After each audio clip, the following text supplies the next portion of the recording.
ভোরের আলো ফুটতে না ফুটতেই জাতীয় বার্ন ইনস্টিটিউটে বাড়ছে স্বজনের আহাজারি। দর্শক, মাইলস্টোন ট্র্যাজেডির একদিন পেরিয়ে গেল। এই মুহূর্তে ভোরের আলো ফুটতে না ফুটতেই কিন্তু স্বজনের আহাজারি বাড়ছে। এই মুহূর্তে জাতীয় বার্ন ইনস্টিটিউটের সামনে থেকে আপনাদের সবাইকে স্বাগত জানাচ্ছি। আমি মিনহাজুল ইসলাম। যুগান্ত লাইভে যারা যুক্ত হলেন তাদের উদ্দেশ্যে জানিয়ে রাখি যে এই মুহূর্তে কিন্তু বার্ন ইনস্টিটিউটের যে পরিস্থিতি সেটি আপনাদেরকে দেখানোর চেষ্টা করছি। জাতীয় বার্ন ইনস্টিটিউটের সামনের যে পরিস্থিতি রয়েছে সেটি আপনাদের দেখানোর চেষ্টা করছি। এখানে গতকাল রাত 8টার পর থেকে এখন পর্যন্ত আরও 8 জনের মৃত্যুর খবর আমরা পেয়েছি বিভিন্ন মাধ্যম থেকে। যদিও সঠিক সংখ্যাটি সকাল 8টায় যে ব্রিফিং হবে সেই ব্রিফিং থেকে আপনাদেরকে জানাতে পারবো। এই মুহূর্তে কিন্তু এখানে যারা আহতরা রয়েছেন এবং নিহত যারা রয়েছেন জাতীয় বার্ন ইনস্টিটিউটে, তাদের স্বজনরা কিন্তু ভিড় করছেন। আহতদের স্বজনরা কিন্তু অপেক্ষার প্রহর গুনছেন এখনও তাদের সন্তানরা এবং তাদের যে স্বজনরা অগ্নিদগ্ধ হয়ে রয়েছেন, যে শিশুরা অগ্নিদগ্ধ হয়ে রয়েছেন, তারা এখনও হাসপাতালের বেডে শুয়ে শুয়ে কাতরাচ্ছেন। তাদের অবস্থা এখনও আশঙ্কাজনক অবস্থায়। এই মুহূর্তে যেই স্বজনকে আপনাদেরকে দেখানোর চেষ্টা করছি, এখানে আমরা দেখতে পাচ্ছি যে শিশু আয়ান, অর্থাৎ মাইলস্টোন স্কুল অ্যান্ড কলেজের শিক্ষার্থী আরিয়ানের অভিভাবক এবং স্বজনরা এখানে রয়েছেন। সকাল থেকেই কিন্তু এখানে আরিয়ানের স্বজনরা কিন্তু আহাজারি করছেন। একটু যদি দেখানোর চেষ্টা করি যে আরিয়ানের দাদি কিন্তু এখানে এসে এক প্রকার মাতম করেছেন। তার প্রিয় নাতিকে হারিয়ে তিনি প্রলাপ বকছিলেন একটু আগেই। এখানে বসে বসে তিনি কিন্তু আহাজারি চলছে।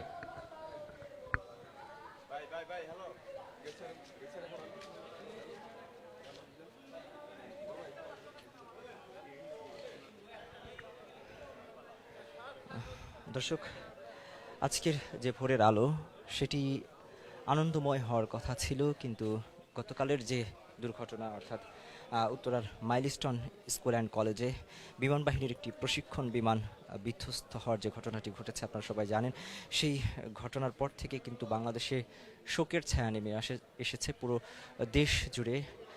যারা এই ঘটনাটি দেখেছেন বিভিন্ন মাধ্যমে, তারা কিন্তু শোকাহত হয়েছেন, মর্মাহত হয়ে রয়েছেন এই মুহূর্তে।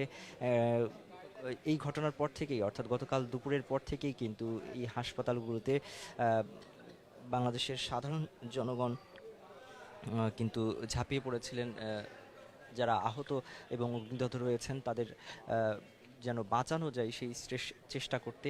চিকিৎসাও কিন্তু আপ্রাণ চেষ্টা চালিয়ে যাচ্ছেন যে আর একটি শিশু যেন মৃত্যুবরণ না করে, একটি ফুলও যেন ঝরে না পড়ে, সেই জন্য কিন্তু তারা চেষ্টা করছেন,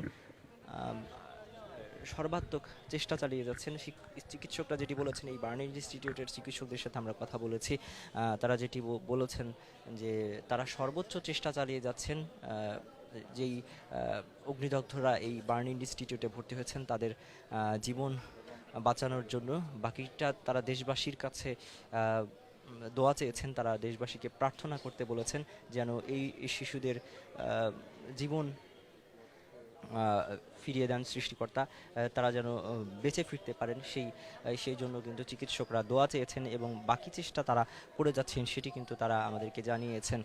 দর্শক, একটু আপনাদেরকে জানিয়ে রাখি যে গত রাত 8টায় কিন্তু এখানে এই বার্ন ইনস্টিটিউটে আহত এবং মৃতদের সংখ্যা জানানোর জন্য এবং সার্বিক পরিস্থিতি জানানোর জন্য কিন্তু ব্রিফ করেছিলেন ইনস্টিটিউট কর্তৃপক্ষ, এবং এই সময় কিন্তু সেখানে উপস্থিত ছিলেন প্রধান উপদেষ্টার বিশেষ সহকারী ডাক্তার সাইদুর, এবং উপস্থিত ছিলেন কিন্তু সমাজ কল্যাণ মন্ত্রণালয়ের উপদেষ্টা শারমিন এস মুর্শিদ। সেখান থেকে যেটি জানানো হয় যে সে সময় পর্যন্ত 17 জনের মৃত্যুর খবর তারা জানিয়েছিলেন। তো এই 8টা পরবর্তী সময়ে এখনও পর্যন্ত আমরা যেটি জানতে পেরেছি যে এখনও পর্যন্ত প্রায় 42 জন অগ্নিদগ্ধ এবং আহত এই বার্ন ইনস্টিটিউটে ভর্তি রয়েছেন, এবং এদের মধ্যে 15 জনের অবস্থা খুবই গুরুতর, এবং রাত 8টা পরবর্তী অর্থাৎ ব্রিফিংয়ের পর থেকে এই পর্যন্ত আরও 8 জনের মৃত্যুর খবর কিন্তু আমরা পেয়েছি বিভিন্ন মাধ্যমে। আপনারা দেখতে পাচ্ছেন যে এখানে শিশু আরিয়ান অর্থাৎ উত্তরা মাইলস্টোন স্কুল অ্যান্ড কলেজের যে শিক্ষার্থী আরিয়ান, তার দাদি কিন্তু এখানে মাতম করছেন, প্রিয় নাতিকে হারিয়ে কিন্তু আহাজারি করছেন, শোকের ছায়া কিন্তু বসে আছে। আরিয়ানের মাও কিন্তু কাঁদতে কাঁদতে ভেতরে তাকে নিয়ে যাওয়া হয়েছে, তিনিও বারবার মূর্ছা যাচ্ছিলেন। এখানে আরিয়ানের অন্যান্য স্বজনরা রয়েছে, আরিয়ানের বোন ভাইরা রয়েছেন, তারাও কিন্তু এখানে আরিয়ানের লাশ নেওয়ার জন্য কিন্তু এখানে অপেক্ষা করছেন, এই বার্নিং ইনস্টিটিউটের বাইরে কিন্তু অপেক্ষা করছেন। এর আগেও কিন্তু আমরা আরও এক শিক্ষার্থী এর মরদেহ নেওয়ার জন্য জরুরি বিভাগের সামনে অবস্থান করতে দেখেছি, আরও দুজন শিক্ষার্থীর স্বজনদের।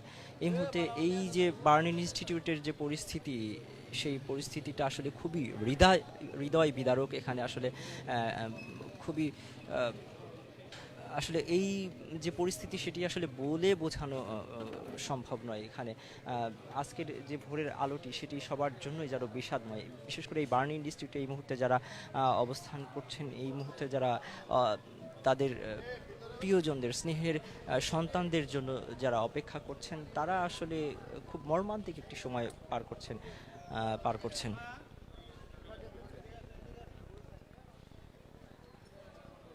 দর্শক, একটু আপনাদেরকে জানিয়ে রাখি যে এই জাতীয় বার্ন ইনস্টিটিউট ছাড়াও আরও প্রায় 8টি হাসপাতালে কিন্তু এই মাইলস্টোন স্কুল অ্যান্ড কলেজে বিমান বিধ্বস্তের ঘটনায় যারা অগ্নিদগ্ধ হয়েছেন, আহত হয়েছেন, তারা অবস্থান করছেন, তাদেরকে চিকিৎসা দেওয়া হচ্ছে। এবং আমরা যেটি জানতে পেরেছি যে অধিকাংশ অগ্নিদগ্ধ যাদের অবস্থা খুবই গুরুতর, তাদের অধিকাংশকেই এই জাতীয় বার্ন ইনস্টিটিউটে নিয়ে আসা হয়েছে, এখানেই তাদের চিকিৎসা দেওয়া হচ্ছে, চিকিৎসা চলছে।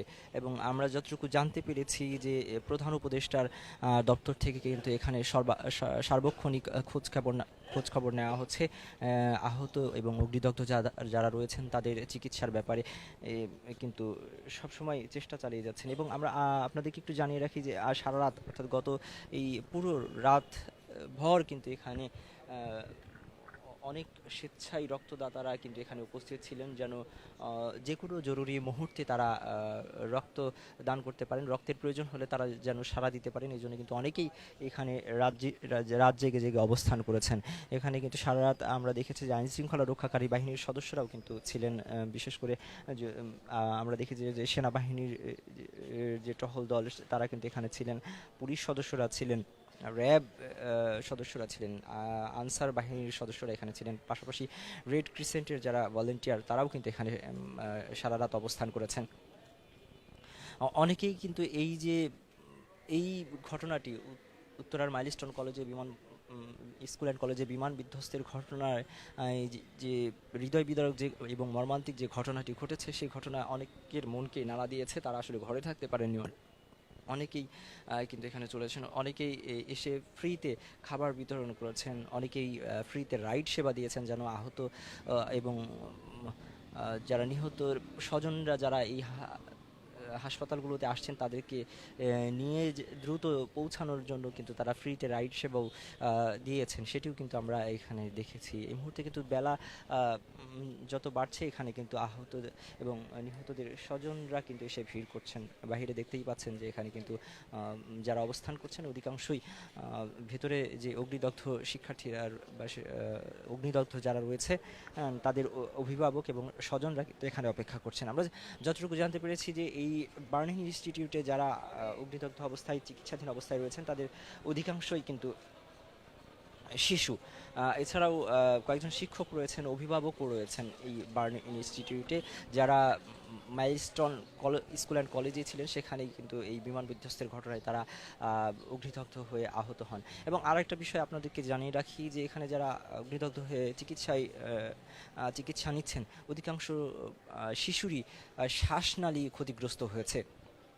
চিকিৎসকরা যেটা বলছেন যে শ্বাসনালী ক্ষতিগ্রস্ত হলে আসলে সেই ক্ষেত্রে বাঁচানো একটু কঠিন, অনেকটাই কঠিন হয়ে পড়ে রোগীদের।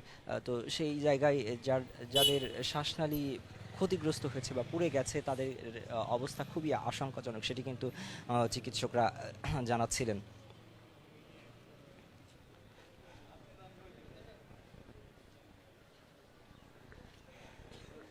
দর্শক, ভেতরে কিন্তু আপনারা দেখতেই পাচ্ছেন যে এই শিশু আরিয়ান, অর্থাৎ মাইলস্টোন স্কুল অ্যান্ড কলেজের যে এই শিক্ষার্থী আরিয়ান, তার দাদি কিন্তু এখানে মাতম করছেন, তার স্বজনরা কিন্তু এখানে আহাজারি করছেন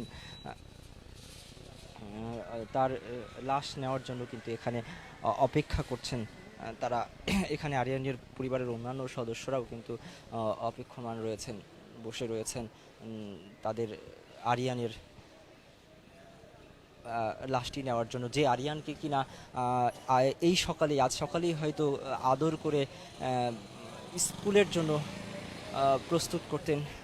সকালে ঘুম থেকে উঠেই যে আরিয়ান স্কুলের জন্য বের হতো, সেই আরিয়ানের লাশ এখন হাসপাতাল থেকে বের করা হবে। এটি আসলে আসলে একটি পরিবারের জন্য আসলে খুবই মর্মান্তিক এবং হৃদয় বিদারক। আসলে এই যে পরিস্থিতি, এটি আসলে স্বজন যারা রয়েছেন তাদের জন্য খুব কঠিন এই পরিস্থিতি সামাল দেওয়া।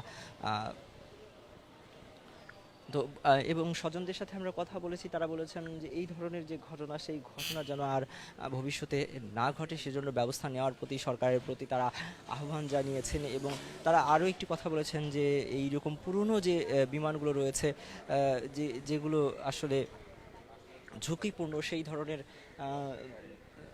ঝুঁকিপূর্ণ যানবাহন বা সরঞ্জামাদি যেন ব্যবহার না করা হয়, সে ব্যাপারে কিন্তু তারা সরকারের কাছে আবেদন জানিয়েছেন।